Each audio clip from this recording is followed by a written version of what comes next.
Dans cette vidéo, nous allons voir le cas particulier de la division.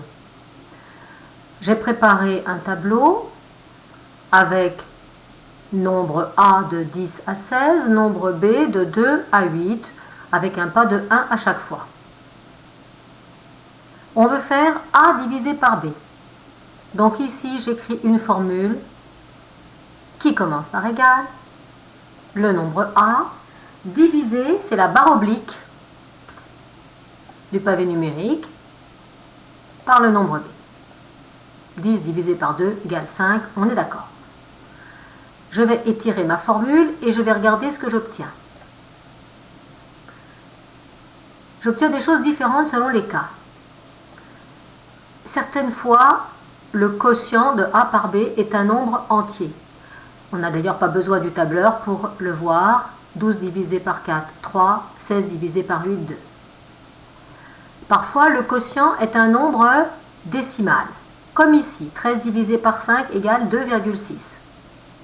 Est-ce que c'est bien le quotient exact? Oui, 5 fois 2,6 est égal à 13, vous pouvez le vérifier. Que se passe-t-il dans ces trois colonnes? On voit que le logiciel a rempli toute la cellule avec des chiffres. On voit aussi que ces chiffres se répètent, sauf le dernier ici. Ici, ils se répètent tous. Ici, ils se répètent à partir du 1. 1, 4, 2, 8, 5, 7, 1, 4, 3. Même problème que ici. Pourquoi les deux derniers chiffres sont-ils différents? Parce que le logiciel n'en a pas écrit plus. Il a donc donné le dernier chiffre le plus proche de celui qui est le chiffre réel. En fait, ces trois valeurs ici sont des valeurs approchées des quotients. Parce que le quotient de 11 par 3 n'est pas un nombre décimal. Le quotient de 14 par 6 non plus. Le quotient de 15 par 7 non plus. Les divisions ne s'arrêtent jamais. Cette écriture est parfois un petit peu gênante. Il y a beaucoup de chiffres derrière la virgule. On va voir que en travaillant sur le format des nombres, chose qu'on n'a jamais vue encore, on peut écrire une valeur approchée plus courte et qui a moins de chiffres après la virgule. Prenons par exemple celui-ci. Je vais faire format, cellule.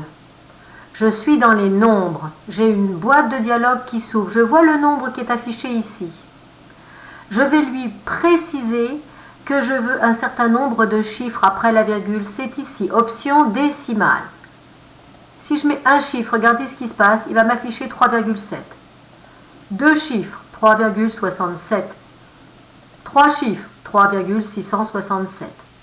Admettons que je prenne cette option. Je coche et j'ai toujours une valeur approchée de quotient de 11 par 3, mais avec 3 chiffres après la virgule seulement. Je fais la même chose ici. Format, cellule, option décimale, 3 chiffres après la virgule. Voilà. Ici, format, cellule, même chose. J'aurais pu fixer le format une fois pour toute la ligne. Avec les mêmes nombres, je vais faire maintenant une division euclidienne. La division euclidienne me donnera le quotient entier et le reste entier de la division du nombre A par le nombre B. Ça me donne l'occasion ici de vous montrer l'assistant fonction. Vous allez voir tout ce que le logiciel peut faire. Je vais prendre uniquement les fonctions mathématiques et on voit des tas de choses ici que l'on va apprendre à connaître petit à petit. Mais je ne vois pas division euclidienne, malheureusement. Ça aurait été bien pratique. Non. Je vois quotient. Je clique sur quotient. On me dit numérateur, dénominateur. On me dit partie entière d'une division. C'est bien ce qui m'intéresse. Dans cette boîte de dialogue, je fais suivant. Il me propose numérateur. Numérateur, c'est le dividende. Le dénominateur, c'est le diviseur. Il me l'a écrit ici. Je valide et j'obtiens le quotient de 10 par 2. Évidemment, ici, c'est 5 et je vais vouloir le reste. Le reste, c'est encore une autre fonction. La fonction qui est utilisée pour le reste, c'est la fonction mode. Dividende, diviseur. Calcule le reste d'une division. Donc, je fais suivant. On me dit le dividende, je le clique. On me demande le diviseur, je précise que c'est le nombre B. Il m'a écrit ici mode B3.B4.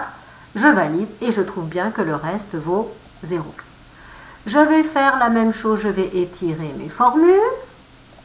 Est-ce que j'ai bien les bons quotients? Bien oui, ce sont les parties entières de mes quotients égaux ou approchés de la ligne 6. Je vais étirer pour avoir les restes. Et bien ici, le reste est 2, là le reste est 0, c'est un quotient exact, là le reste est 3, le reste est 2, le reste est 1, le reste est 0, c'est un quotient exact.